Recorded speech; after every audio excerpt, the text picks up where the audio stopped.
Mesdames, Messieurs, peuple congolais, chers Africains, chers humanistes africains, européens, occidentaux,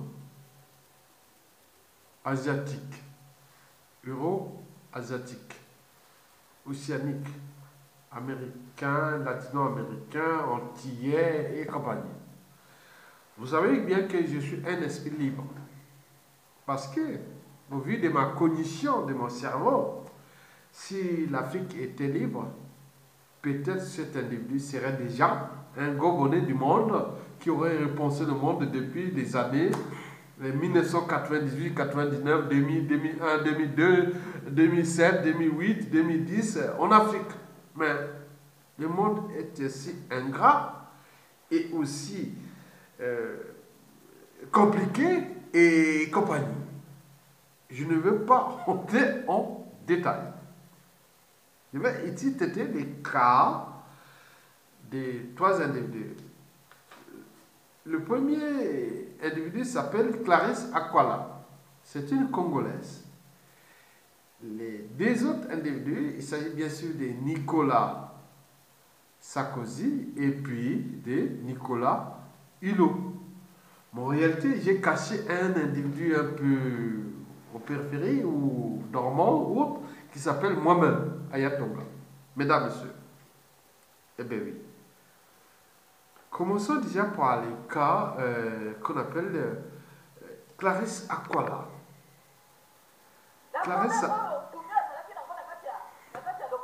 Clarisse Akwala, c'est une Congolaise qui est déjà fichée sous la résistance congolaise ailleurs dans le monde, c'est-à-dire en Occident, hein, européen, on parle... voilà, c'est une Congolaise qui est installée en Allemagne. Bon, donc, c'est un esprit libre qui est quelque part en Allemagne. Vous savez que en France, c'est la zone fichée de la France-Afrique. Vous savez que la France-Afrique, c'est 2/3 des dictateurs du continent noir. C'est là où l'Afrique va surtout détruire. Si vous cherchez le déclassement général de l'Afrique, il faut aller en zone France-Afrique. Si vous voyez l'Afrique qui se dégrade, c'est un suicide collectif quelque part entre la France et ses ex-colonies d'Afrique. La France tire.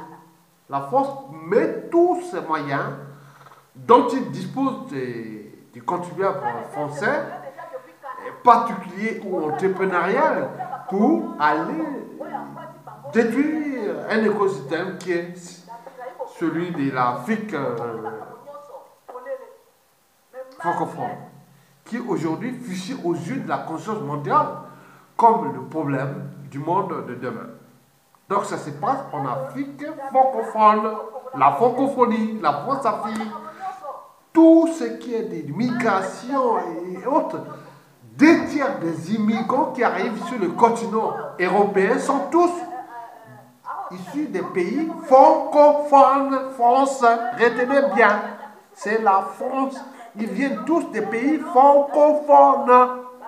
Les autres sont en train de gérer ça dans le sens de des compensatoires ou d'équilibre ou de la solidarité. Oh, mais cette solidarité ne suffit plus. Parce que ça ne s'arrête plus. Comment allons-nous sauver un seul pays, ce qu'on appelle la France, pour l'intérêt de l'Europe, mais qui, on voit ce qui impacte, parce que ça ne va pas s'arrêter. Et là-bas, les dictateurs qui les soutiennent ont tout compris. Mesdames et messieurs, voilà, nous sommes dans une problématique majeure qui aura des impacts durablement sur ceux ou celles qui ont trouvé cet écosystème d'abord français. Ils sont tranquilles, ils ont du travail, ils vont travailler, on fait ceci, mais les mouvements d'extrême droite ou contestataires et compagnie arrivent parce que l'Europe a toujours fonctionné pareil. Parce qu'à un moment donné, si cette société est en danger, et mettra tous les moyens pour mettre hors d'état de nuire ce qui nuise l'évolution de son continent. Donc, la diaspora congolaise, la diaspora africaine doit prendre ces mesures en compte, que nous sommes en danger. Retenez bien l'histoire de ce continent européen depuis la nuit des temps. Depuis la nuit des temps. Depuis Hannibal, en passant par l'Empire grec, l'Empire romain, le Moyen-Âge, l'Antiquité, le Moyen-Âge, la Renaissance, et tout compagnie, le 19e siècle, nous connaissons tout. L'histoire se répète toujours. Donc nous sommes en phase de répétition parce que les intérêts entre ces peuples et ceux qui, eux, à côté, ont été quand même mis dans l'ignorance totale.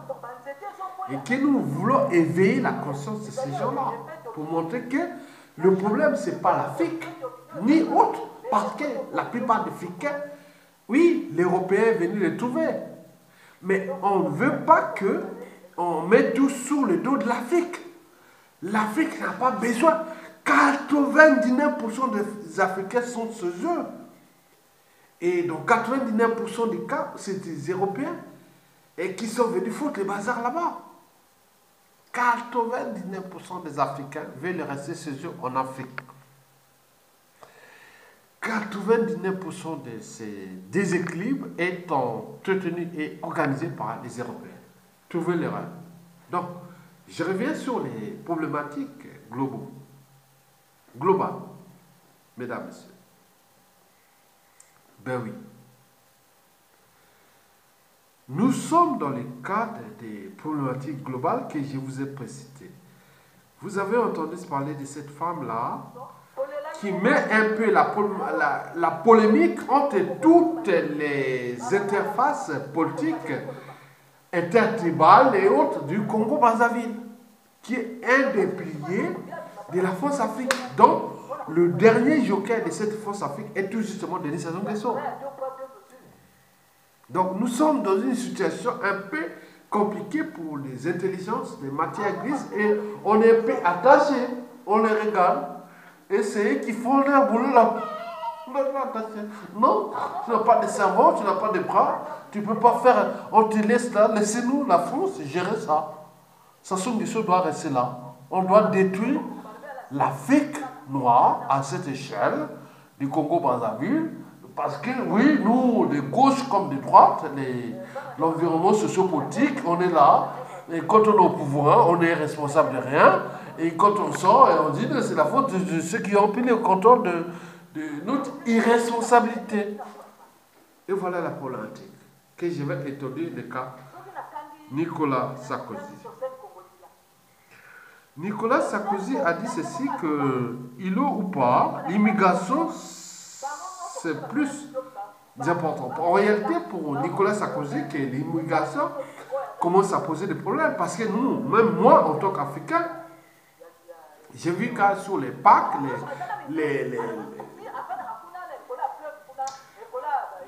non, je vous dis les choses naturellement, comment je pense.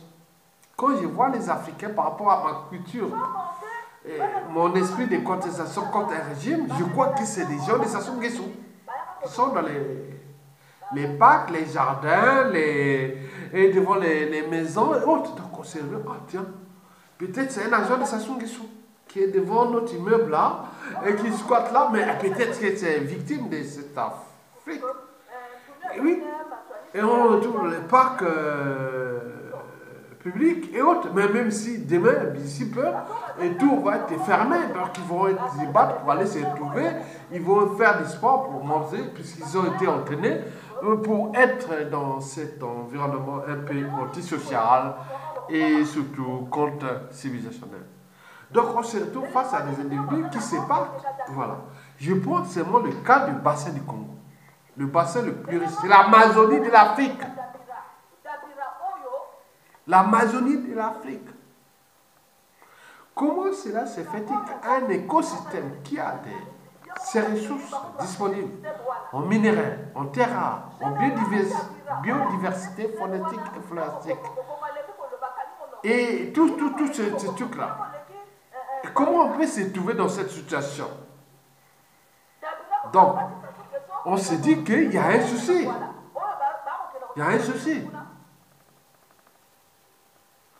Comment un écosystème aussi riche alors que les technologies sont disponibles partout et que c'est que des étrangers qui viennent dicter leur marge de manœuvre et autres, alors qu'on peut trouver un autre type de pensée, de réflexion pour avancer cette humanité, parce qu'elle n'a pas existé qu'au XXIe siècle et que nous commencions. Elle a existé depuis des millions d'années, en ce qui concerne des milliers d'années. En ce qui concerne la société, la civilisation, depuis le paléolithique, en passant par le néolithique, l'empire chinois, l'égyptologie, et suivant la ligne, quoi. L'empire grec, Jésus-Christ, l'empire romain, l'Antiquité, le Moyen-Âge, la Renaissance.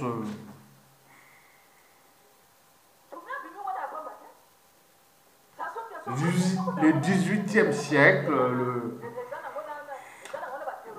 le 19e siècle, le 20e siècle et aujourd'hui le 21e. Donc c'est une histoire qui est encore là parce que ceux qui viennent passer, penser des réchauffements climatiques et autres, en réalité c'est que des pipeaux parce que nous sommes quelque part contenus dans une machine à laver.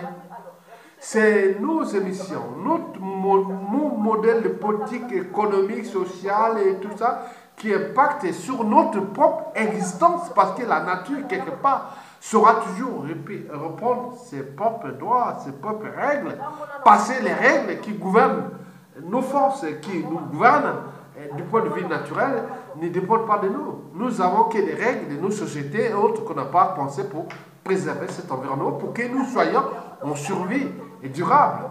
Mais on ne peut pas, parce que nous avons cette cognition qui est dans le mal, qui d'autres parlent de la fin du bien et du mal. Qu'est-ce qu'on peut faire? La réalité qui est que nous pouvons nous avancer dans des processus d'autodiscussion massive entre nous. Mais en réalité, comme ces forces sont des méga-forces, ils vont se rendre toujours là pour nous contrôler. Donc en réalité, nous serons perdus. Est-ce que l'humanité a eu un début et une fin? Donc le problème est là. Le problème, c'est pas là. C'est pas tout ce qu'on parle de changement climatique et de tout ça, c'est que du plus pauvre. Parce que c'est nos émissions, parce que la qualité de l'eau, de l'air, de la vie, de la survie et de l'énergie, il est là l'énergie. Il y a plusieurs sources d'énergie. Bon, donc on le sait. Mesdames et messieurs, je reviens sur cette problématique de Nicolas Hulot et aussi de Sarkozy. Donc, vous connaissez que Sarkozy, vous connaissez, non? On l'a vu à Brazzaville pour aller prendre l'argent du dictateur et compagnie. Donc, quelque part, bon, on enfonce. Hein. Moi, ce mec-là, je l'ai toujours respecté. Nicolas Sarkozy, en termes d'esprit. C'est-à-dire, personnellement, je peux être en face de Nicolas Sarkozy. Je suis passé là, associé là, ses bureaux. Le 8e à la rue Miroménil ou autre. Je suis passé plusieurs fois, je l'ai vu d'ailleurs. Plusieurs fois. Il ne sait pas qu'Aya Tonga est passé là. Comme la plupart des hommes politiques de France, ils ont toujours vu Aya Tonga à côté. Mais ils ne savent pas qu'il est là. Tout petit. Mais, voyez, nous sommes en face des fossoyeurs de la République française et de cet écosystème. Donc, ils ont des donneurs d'ordre, ils ont des raisons d'intérêt, particuliers, partisans, tous des conflits d'intérêts. On peut tout mélanger.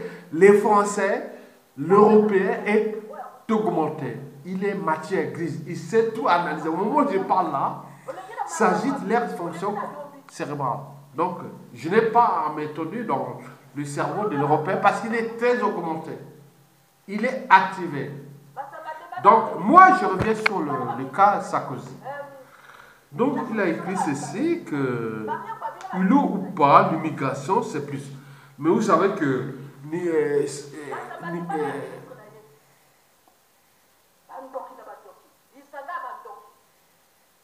Nicolas Sarkozy. J'ai d'autres informations avec votre ancien patron de la DCRI. quand il y a eu l'explosion du 4 mars 2012 à Brazzaville, que j'étais envoyé, vous avez envoyé des gens. Toutes les informations arrivent. Et des tout. Bon, on connaît, donc c'est pas un problème, c'est un problème de France Afrique. Tu connais mon esprit. Non, vous connaissez mon esprit. Parce que je vous respecte en tant qu'ancien, déjà de l'âge, hein, et aussi ancien de France, en tant que président, je respecte les institutions. Mais pour le reste, on se connaît. Sur ce que je vous ai fait de vous et que vous me connaissez, que demain je connaîtrai encore mieux parce que vous, comme moi, je ne suis pas seul, vous n'êtes pas seul, vous avez une institution, une France, j'ai aussi moi le Congo avec tout ce que j'ai mis et des réseaux, donc on saura cette histoire. Mais nous pouvons retrouver dans ce qu'on appelle la neutralité de l'intérêt général. Donc la neutralité de l'intérêt général est dans cette France Afrique qui ne cesse de se dégrader. Et que vous, à un moment ou l'autre, vous étiez l'un des piliers de cette rétrogradation du Congo, de l'Afrique de francophone, et qui aujourd'hui, au vu de l'Afrique anglophone, et qui est plus dynamique et autres. Donc au Kenya, tout le monde veut voir, là on voit les entreprises françaises qui vont dans le monde anglophone, même si là-bas, on s'est dit que les Français qui arrivent, qu'ils ont un espace francophone qui vient, qu'est-ce qui vient chez moi ici? Mais comme ils ont des mentalités du marché, ils disent que, bon ben, pourquoi pas? Mais en réalité, on doute sur l'esprit d'un Français. Parce que vous avez un espace francophone et que vous n'avez jamais voulu la développer ou le développer. Mesdames, Messieurs, donc, j'ai traité le cas déjà de Nicolas Sarkozy et autres, et de Clarisse Akwala qui parle toujours là. Oui, je le comprends, mais elle aussi, Clarisse Akwala, cette femme, c'est une jolie femme, hein, elle est intelligente. Hein.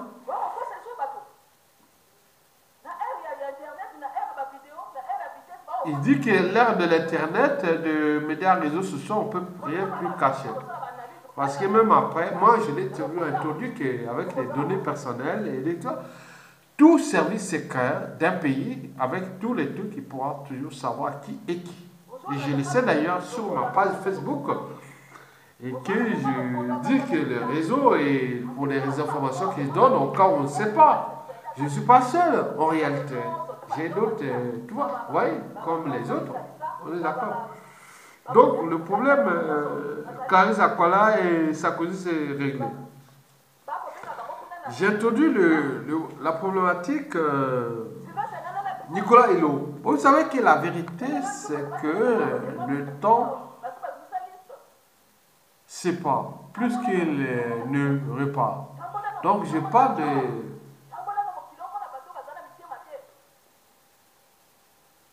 de Nicolas Hulot, oui. Il connaît. Ce que j'ai été quand même ému, parce qu'en 2001, il était dans mon fief, là où j'ai passé tout pour payer mes études de collège, lycée, sur la rivière Montpellier, à 2 pas du parc national d'Ala, et dans cette pirogue qui a mené Nicolas Hulot, c'était des gens qui me connaissent, qui m'ont cru que je suis un gros cerveau. Ils ont fait des enfants, ils sont toujours là. Hein. J'étais là, j'ai vu là, sur TF1, qu'on appelait Ushuaïa, sur la rivière Montpellier, le parc national d'Ala. Donc, quelque part, c'est un esprit. J'ai même son siège là, hein. J'ai été voir là-bas, son siège de sa fondation qui est situé dans l'ouest parisien, dans le département de Hauts-de-Seine. Je vais pas vous dire un endroit, mais vous connaissez. Mais j'ai été là-bas, mais tu vois. C'est dur. Je le sais bien que, comme je voulais parler de Nicolas Sarkozy, de François Hollande, de Macron aujourd'hui, de d'autres, et même des... Attends, je l'ai rencontré plein ici, hein, sur la place de Paris. Je l'ai rencontré avec mon intelligence. Je l'ai rencontré plein. Je vous dis que... des maires, des députés, des ministres, et autres, parfois qu'on dit que les enjeux de la France, dans ce déclassement de la France, et aussi de l'Afrique francophone qui est aujourd'hui souillée. Oui, ils sont tous responsables et coupables. Et parfois pour moi, je dis, ah tiens, il y a un problème. Donc, Donc, vous connaissez que nous sommes dans une situation un peu...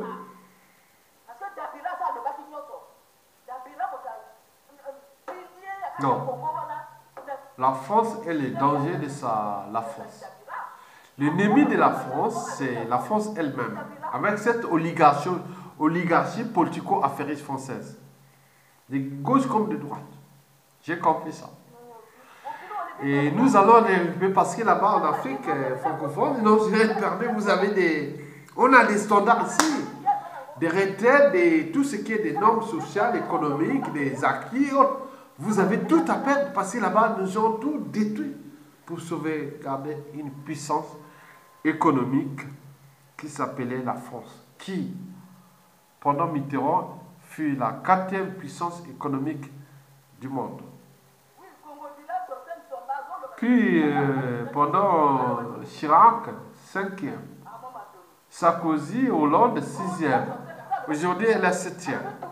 Et ça ne s'arrête pas. Parce que c'est tout justement que la France se bat au Mali, partout, on se dit, attends, est-ce qu'il y a des terroristes et tous les jours, pourquoi la France est au Mali et partout? Attends, je ne peux pas rentrer dans les détails. Mais vous savez que toute chose a toujours un début et une fin.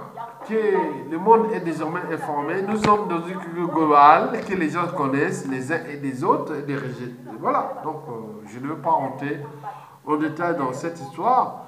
Mais je voulais simplement dire qu'à la France, aux Français, donnez l'information que je veux vous dire. Là. Il est là.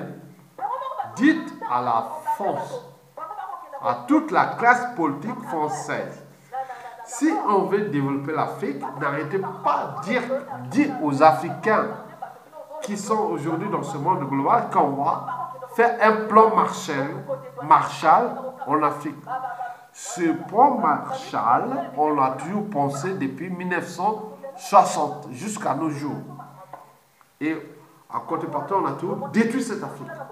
Donc, si vous parlez d'un plan Marshall de l'Afrique, cela veut dire que vous êtes là pour détruire l'Afrique parce que vous croyez que l'Afrique n'a pas de cerveau et que vous avez des outils, des individus qui sont là pour représenter votre cadre de réflexion pour dire, venant, voilà, il faut faire un plan Marshall pour l'Afrique, c'est des animaux, c'est des gens qui ne sont pas intelligents et autres, donc il faut les aider.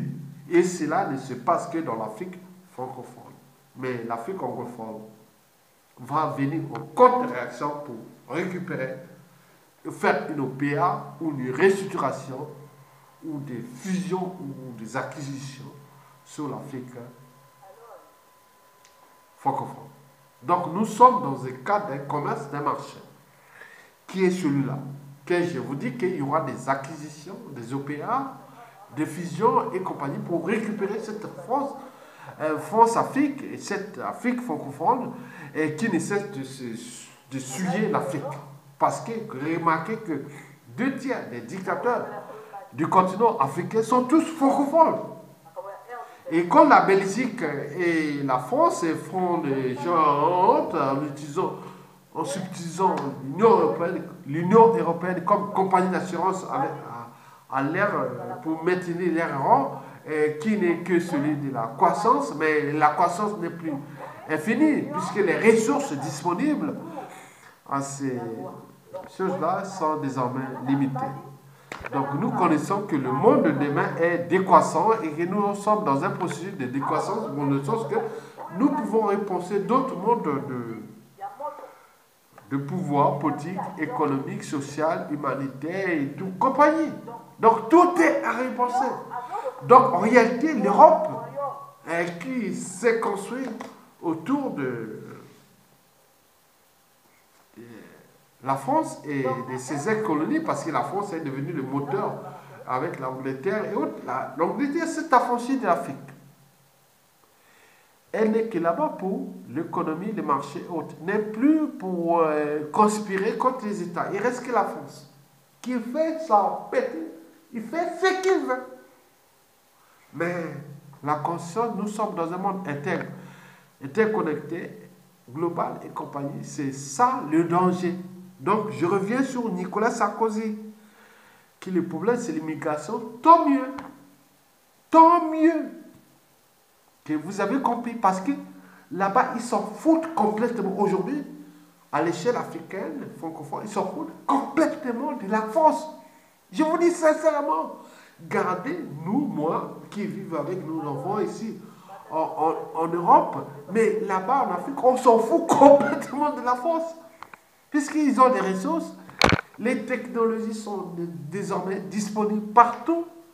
Et que pourquoi on met les gens qui sont là pour maintenir ce rang de la France, qui vient parler toujours au nom de l'Afrique et compagnie avec ses bases militaires et compagnie, tous les fonds CFA et tout compagnie. Donc en réalité, vous êtes dans la nasse.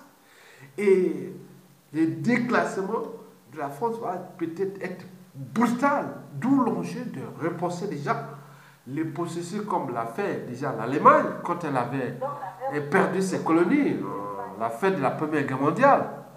Et puis, n'oublions pas l'Angleterre, après la décolonisation qui n'est plus là, il n'y a aucune monnaie allemande ou anglaise en Afrique. Alors que vous avez les francs CFA, la France. Donc il y a un souci. Donc mettez que vous êtes en situation de danger, puisque entre vous, c'est un jeu de, voilà, des cognitions, de stratégie, des jeux stratégiques. On fait les jeux, mais vous êtes perdu. La France est en danger. Mais ceux qui trouvent que, bon voilà, je tire quelque part en France, mais je le sais. Mesdames et messieurs, je le sais que le danger, la France, pour les minorités et pour l'Afrique, les Africains qui ont travaillé au pas ou autre, vous serez en danger en France. Parce que ça va arriver. Si nous ne mettions pas ensemble des situations générales pour qu'il y ait moins d'immigration qui arrive ici. L'immigration, moins d'immigration, c'est laisser ces États avec des esprits comme Ayatonga. Et les milliers qui sont sur la diaspora et en Afrique autre, pour qu'à l'échelle congolaise de Brazzaville ou de la RDC ou avec la Belgique ou le Cameroun ou le Tchad ou je parle d'Afrique francophone, parce qu'elle devient le problème de l'Afrique. Parce que la France, pour maintenir son rang mondial, est obligée de tirer vers le bas. Et tirer, bon, ben, on voit les conséquences. Cet écosystème France-Afrique est aujourd'hui presque foutu. Mais ils vont entraîner certainement la France avec les problèmes déjà des francs CFA. Parce que les liens entre les francs CFA et les conventions avec l'euro et autres, ils vont les réserves. Et vous ne connaissez pas. Ceux qui connaissent ces problématiques économiques, ils savent. Mais parlons de nouvelles stratégies militaires, bon ben, la France, à un moment donné, l'Union européenne et les autres, ils vont faire les cons, ils ne veulent pas investir, que la France se bat pour son rang parce qu'il est dans la merde et compagnie, ils ne vont pas investir pour une défense commune et donc la France va faire les trucs au Mali, Berkane et autres. Donc nous connaissons, je vous dis sincèrement, c'est que la France va dire non, ça y est. C'est trouver un pacte général, une conférence France-Afrique générale pour dire non, à un moment donné, non, qu'est-ce que nous avons fait? Mettons les processus pour s'en sortir de là, pour que l'argent du contribuable français ne soit plus le problème du déclassement déjà de la France et aussi de tout ce que vous connaissez. Donc on le sait.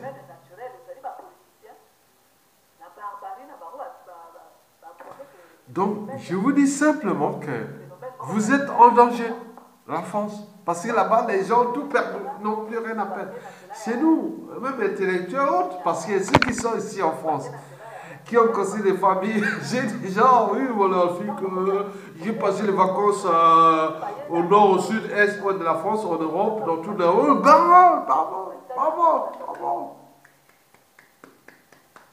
Est-ce que tu as une âme et une conscience de ce qui se passe en Lombardie ou en Sicile, ou en Toscane, tous pour l'immigration et partout. Et c'est tout. Ok.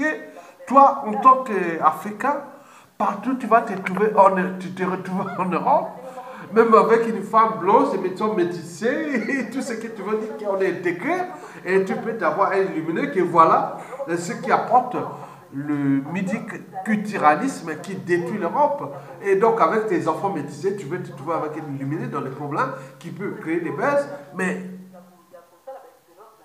on peut passer, quand vous êtes entre noirs, femmes noires, blanches, entre noirs, et quoi qu'il y ait métissé avec des voitures, avec du luxe, mais ça devient un sujet d'attaque.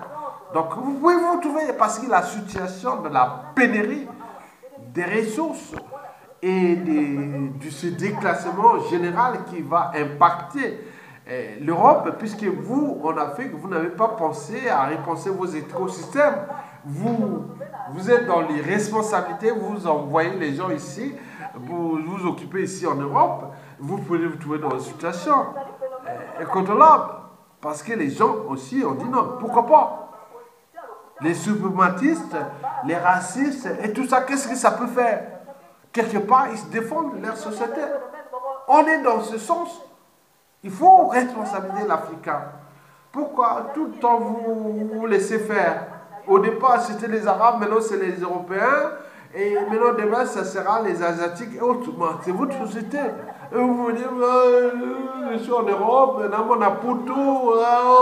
Mais attends, qu'est-ce que ça peut faire? Oh non, rigole. Que voilà l'Africain. Donc, d'où l'enjeu, est-ce que vous êtes capable de vous laisser libre quand on vous domine, quand on vous détruit, quand on vous fait, voilà, c'est tout. Mais pourquoi, si ce n'est pas le cas? Mais pourquoi vous ne laissez pas libre cours à ces énergies libres, intelligentes de l'Afrique, pour qu'ils puissent avancer, pour que nous soyons dans une situation d'équilibre écosystémique ou sociétale entre les peuples pour repenser d'autres enjeux de sorte d'équilibre entre les continents, Europe, Afrique, Asie, Océanie et compagnie, pour que nous savions que nos enjeux sont ces enjeux existentiels. Qu'est-ce que nous allons laisser cette humanité en termes de survie jusqu'au prochain millénaire, puisque au niveau supérieur, nous ne pourrons plus rien contrôler. Le jour où les cycles de notre existence vont être commandés par ceux qui gouvernent cet univers, ils vont décider. Il y a eu des périodes de glaciation, de réchauffement et autres. Je ne veux pas parler de ce qui a été quand même établi, parce que quelque part, je suis un scientifique. Je ne veux pas parler du précombien en parlant de... Attends. Je peux parler de 4-5 milliards d'années d'existence de notre planète Terre, en passant par l'apparition de la vie. Il y a 3,8 milliards d'années, en passant par les ères de précombien, du primaire, du secondaire, tertiaire, du quaternaire et l'arrivée de la civilisation avec le paléolithique et tout ce que nous connaissons jusqu'à aujourd'hui. Ça, je connais. C'est l'intérêt des gens. C'est une histoire que vous passez des ans à illustrer avec ce monsieur. Donc, nous savions. Donc l'éducation reste l'enjeu, en fait.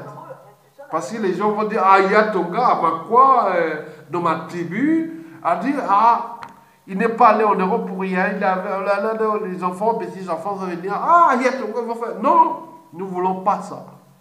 Pas de féminisme, non. Nous voulons simplement pour dire que l'ignorance est la pire des souffrances.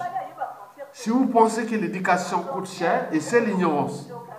Donc l'ignorance est la pire des souffrances. Donc l'éducation, le savoir, la connaissance libère. Et c'est la raison pour laquelle je veux que le monde entier mette tout son produit intérieur brut sur l'éducation. Pour que nous puissions déjà sauver notre existence. Notre existence ne dépend d'abord que de nous, humains, sur différentes échelles, quelles que soient les races. Mais les mécanismes globaux de l'arrêt de la Terre, de notre vie sur la Terre, ne dépendent pas de nous parce que nous sommes quelque part contenus dans une machine à laver. Nous sommes dans une machine à laver.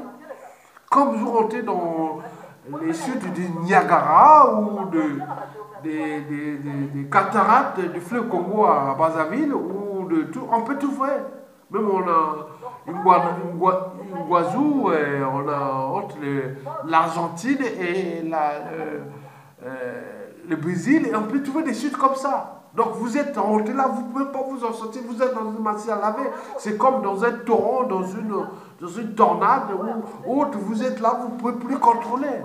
Parce que ça dépend des forces, où ça va s'arrêter. Donc arrêtez de quoi que vous contrôlez l'univers. Donc la démission de Nicolas Hulot est tout simplement dans le sens de repenser Magué, qu'il était quelque part. Moi j'ai situé Nicolas Hulot. Je sais Nicolas Hulot. Les jours ça sont de ce temps. Retenez bien que Nicolas viendra à Brazzaville. Je vous dis c'est ça. Même ses collègues, elle sera vieille et autre. On va le faire les trucs là. Je vous dis que parmi les 5 femmes que j'ai draguées de la France, je ne vous cache pas. Il y a eu ce gars, voilà, je l'ai dragué, moi, chaud. Il est arrivé, comment la fille là, comment on l'appelle Cécile Duflo, elle sait d'ailleurs. Je n'ai pas encore lâché, hein. Elle est encore dans les repères. Mais c'est quoi, voilà. Cécile Duflo, la mère de Paris, elle a réussi aussi, ça dingue. Non, c'est du sérieux. Hein. Et j'ai aussi, bon, je ne vais pas vous dire, hein, même de la droite comme Nadine Morano qui fait sa gueule là, je me la prendre là. Hein. Donc c'est pour dire que nous sommes dans le sens de la pensée des choses, on intègre la dimension globale, nous sommes des naturalistes. Un naturaliste comme Ayatonga qui a Bac plus 4 obtenu en France, dans une université du nord de la France, c'est-à-dire biologie, géologie. Biologie, ça va de l'infiniment petit jusqu'à l'infiniment grand. La géologie, pareil, ça va de l'infiniment petit qu'on appelle la géochimie jusqu'au paléolithique et de haut. Vous connaissez? Donc c'est un cerveau. Donc on arrive là, on trouve ça en France, malgré les apparences, n'est pas là. Mais mon Dieu n'est pas là. Moi, j'ai toujours resté dans le sens que tant que l'homme noir africain, oui, l'homme noir africain, oui, je vous dis, tant que l'homme noir africain ne puisse pas comprendre que les enjeux de sa respectabilité interraciale va commencer d'abord par l'Afrique. Et j'ai compris qu'on peut voir docteur, professeur, autre écrivain, autre. C'est que dans le cadre d'un marché. C'est le cadre d'un marché. Donc, venez pas nous vendre ça, on le sait. Que ces gens qui sont là, qui vendent ces produits d'Afrique, ils sont entraînés et autres. Donc, tu ne peux par conséquent, si tu es réfractaire et autres, avec cette force Afrique du passé, médiévale, ou cette force qui, en rapport avec l'Afrique, n'est que médiévale. Donc, vous ne pouvez pas avancer. Parce qu'ailleurs, comme l'a dit un ami il y a 7 ans, à Yatonga, tu seras déjà, si tu es parti aux États-Unis, tu ne seras plus. On aurait pu te respecter. Mais en France, jamais. Donc, bats-toi pour ton pays, le Congo, dès qu'on vient de là-bas, et tu vas rentrer dans son pays, mais ils vont te rechercher là-bas. Puis ils ne vous donnent pas ça. Alors que tes idées, tes utopies sont nouvelles pour avancer ce monde. Et qu'à l'interface de ces utopies, il y a beaucoup de Français, de Françaises qui savent que, oui, on est en face des esprits nouvelles, des esprits nouveaux, des nouveaux esprits qui sont là pour avancer la France. La francophonie et compagnie. Je termine par avec Alema Bongo. Oui. Non, mais le point commun entre Alema Bongo, parce que bon, il a étudié dans le même lycée que moi. Peut-être qu'on a eu le même bac, je ne sais pas, on va voir. On est arrivé en France et lui est arrivé 1 an avant. Parce que moi, j'ai d'abord enseigné là-bas et lui est arrivé 1 an avant en France avec moi. On était dans le même lycée. Et quand il parle des quartiers Mvungu, avec son nouveau truc, ça veut dire que j'étais là dans ce quartier. J'ai tout là, c'est écrit. Tout était là. J'ai passé tout le temps en quartier Mvungu. Et les problèmes, les pardons, c'est que dans ce quartier Mvungu, il y avait beaucoup de gens du Nord. Alors qu'on était dans le centre de Vili. Vili. Quand on parle de Vili, on parle du quartier Mvungu, le 2e arrondissement de Pointe-Noire. Vous avez l'océan, j'ai fait le trajet océan, le lycée Karl Marx, aujourd'hui toujours été Victor Gagnard, vous passez le pont, arrivez au SAD, et là vous êtes dans le quartier Mvungu. Et si on traverse, on va vers le quartier Pakal, où il y a des ministères qui m'emmerdaient parce que j'avais une copine là-bas que j'allais voir, une Vili, que j'allais voir au lycée. Bon, ben, c'était quand même dur de faire à partir de 21h. Et il y avait des milices. Et, à l'autre côté, il y a l'Adjili. Et voilà, on va le centre de ville.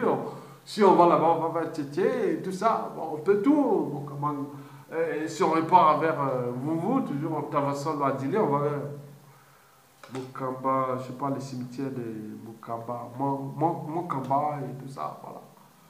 De l'autre côté, Songolo et autres. Sinon, on va encore plus loin, on a vers la route 6, vers le Kabinda. Donc, en réalité, je suis un esprit libre congolais parce que le Congo de Pointe-Noire, et je ne veux pas parler de Vazili, de Luango, et tout ça, je connais. Je connais le Congo. Je connais le Congo. Le Niari, le Mayom, je connais. Passer les vacances dans les Kuala, passant par l'Ironga, le Kuala, le Kulela et tout ça et autres. Parce que moi, j'étais quand même, pourquoi j'ai voulu faire ça? Parce que quand on voyait le Kulela, Mosaka, donc l'équateur passe pas loin de là, parce que la traversée arrive chez moi. Chez moi où j'ai passé l'école primaire, collège, lycée, et une partie du lycée déjà, avant d'aller à Pointe-Noire, mais l'équateur passe là, à Makwa, chez moi. Quand on parle de Makwa, au Congo, c'est chez moi. Et après, bon, ben, c'était pas que moi. Les Français, c'est eux qui ont fait que Makwa, hein, c'est pas moi. Hein. C'est les Français. Hein. Makwa, Mbandaka, et donc je suis originaire de l'Équateur. Donc au Congo, on appelle ça Mongala.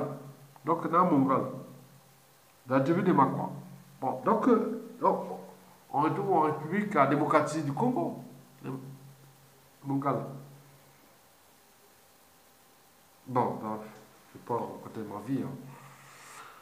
Donc, je termine dans le sens que nous sommes dans une situation africaine, française, et du monde d'aujourd'hui et de demain qui se passe avec ces problématiques d'écologie, des sociétés, des civilisations, de l'histoire humaine, des civilisations, tout quoi. Voilà.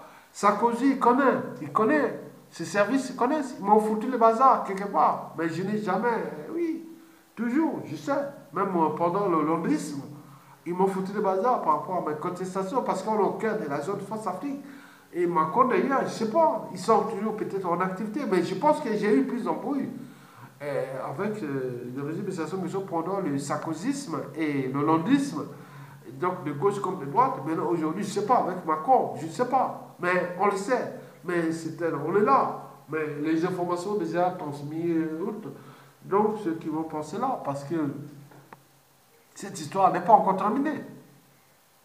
N'est pas encore terminée. Donc nous voulons, avec nos retours d'espérance de cette France-Afrique, avec nos histoires de vie de France, parce que je vous dis que la France, ce qu'elle parle, moi je la connais du point de vue d'abord civilisationnel, mais aussi, surtout, scientifique, que ce soit les terres de France, les terres émergées de France, la géologie de la France, je la connais.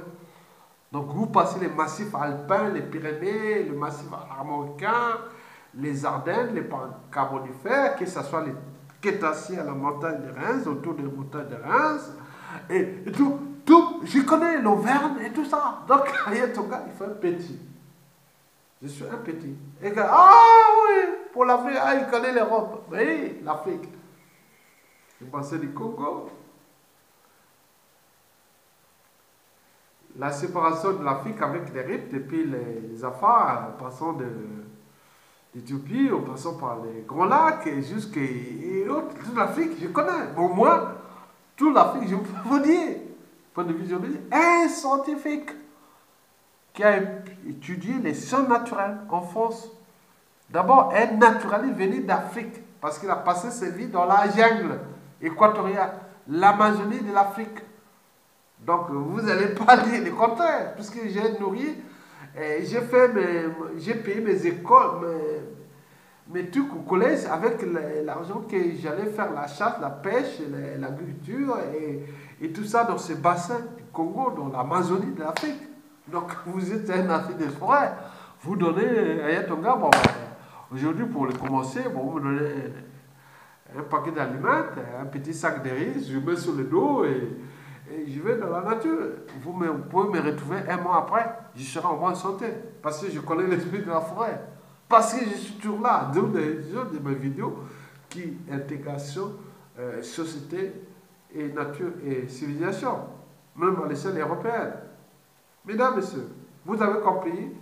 Je vous laisse comme je vous ai trouvé pour vous dire que tout n'est pas terminé. Nicolas Hulot, je pense qu'il y aura une transformation de Nicolas Hulot. C'est-à-dire, quelque part, il était écologiste marchand. Nicolas Hulot fut écologiste marchand. Parce qu'il a compris qu'on peut faire des affaires avec l'écologie et autres. Les TF1 et tout ça, on le sait. Donc, nous sommes dans avec un esprit qui a compris qu'il va penser dans une dimension nouvelle et qui est celui de l'écologie des croissants. C'est-à-dire, nous avons des problématiques d'énergie renouvelable et du marché et autres. Donc, on a des matières renouvelables. Nous devons s'enfoncer dans ce cadre. Et lui, d'ailleurs, il va plus devenir un autre esprit. Je ne sais pas, je ne gère pas son cerveau. Je sais qu'il a 110 milliards de neurones comme moi, mais le différentiel par rapport à l'espérance et autres, moi je pense qu'il saura bien faire des choses pour repenser ces équilibres-là. Je pense que Nicolas Hulot pourra être utile non seulement pour la France, mais pour l'humanité, parce que d'un côté, il a eu cette couverture déjà de son passif écologique, mais également de ce moment qu'il est passé dans ce pouvoir de Macron. En réalité, Macron et Nicolas Hulot sont liés. Ils sont liés durablement, parce que quand on parlera de Nicolas Hulot comme ministre, on pensera toujours à Macron. Donc, pour le reste, je ne sais pas, j'ai vu des photos là, ni Ségolène Royal, revenir, et voilà, bon ben. Je sais pas. Bon, donc, peut-être Ségolène Royal va prendre le poste de Nicolas Hulot. Si c'est le cas, ben, pourquoi pas. Mais, je sais pas. Mais le reste, nous savions que nous sommes dans une planète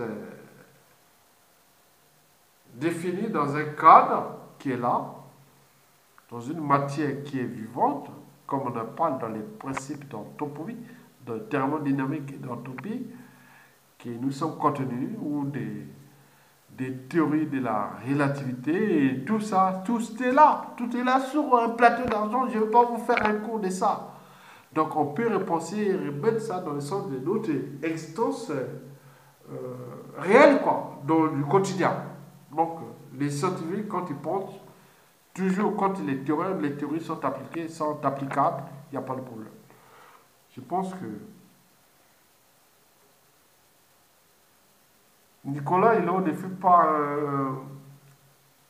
un faux ministre de l'Intérieur. Non, je pense qu'il est fait mieux. Donc, il faut les respecter. Déjà, il est prouvé. Donc, il y a des enjeux majeurs au-dessus. Il faut, voilà. Donc, je ne sais pas, il doit être, voilà, on a tout fait. Hein. Mais il a resté quand même. J'ai envoyé même un message sur Twitter. il y a 8 mois, hein, 6 mois, 8 mois, avec ces histoires de Popin. Je pense qu'il avait réfléchi pour passer. Bon, c'est pas grave. Nicolas Hulot, si vous êtes vraiment un servant du monde de demain, je pense qu'avec votre argent, avec vos réseaux, faites de sorte que ça soit sous temps. Je vous retrouverai. On m'a dit que Yatonga peut être ministre de l'écologie, de l'environnement, de eau et forêt dans un bassin et avec tout ce qui est à l'intérieur avec son intelligence, qui pourra, avec ce cerveau, pourra récupérer tous les bassins du Congo. Ayatonga, ministre des eaux et forêts, de l'environnement, du développement durable dans le bassin du Congo, c'est une valeur ajoutée pour la survie de l'humanité à cette échelle. Moi, pas qu'à cette échelle, parce qu'il quand même, il est le deuxième poumon planétaire. Donc, non. Quelque part, je reste fier de vous. Voilà. Vous avez fait, oui, ces équilibres, des arbitrages, des positionnements, des synergies et autres. Il y a des enjeux, que tout n'est pas défini, et tout n'est pas fini, il y a des choses qui vont passer. Voilà. C'est l'histoire qui vous dira que, voilà, mais c'était quand même court. Si vous aurez ces 2 ans, 3 ans, donc, bon, bref. Je vous remercie. Monsieur Nicolas Hulot. À bientôt.